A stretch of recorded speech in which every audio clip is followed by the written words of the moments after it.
आता जेवताना बऱ्याच जणांना सवय असते की पाणी प्यायचं किंवा जेवल्या जेवल्या खूप ग्लासभर तांब्याभर पाणी पितात खूप जण. बरोबर तर याच्यामुळे सुद्धा ऍसिडिटी होऊ शकते का? बरोबर. आता कसं आहे, आपल्या शरीरामध्ये अन्न पचन होण्यासाठी पित्त दोष वाढलेला असतो, म्हणजे एन्झाईम्स वाढलेली असतात, म्हणजेच हायड्रोक्लोरिक ॲसिड वाढलेलं असतं.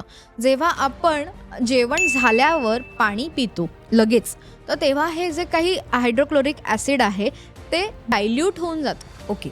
ते पचन नीट करू शकणार नाही. अच्छा. म्हणून आपण लगेच जेवण झाल्यावर पाणी प्यायचं नसतं. आणि आयुर्वेदानुसार काय सांगितलेलं आहे की जेवणाच्या आधी अर्धा तास पाणी नाही प्यायचं आणि जेवणानंतर अर्धा तास नाही प्यायचं. सो हे पाळणं का गरजेचं आहे की ह्याच्यामुळे तुमचं एन्झाईम जी आहेत ती जास्त सिक्रिशन किंवा ह्याच्यात इम्बॅलन्स होऊ शकतो.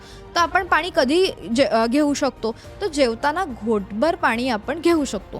म्हणजे आपल्याला तहान लागली तेव्हा आपण ठसका लागला तरी आपण त्या वेळात पाणी घेऊ शकतो, त्याला काही प्रॉब्लेम नसतो.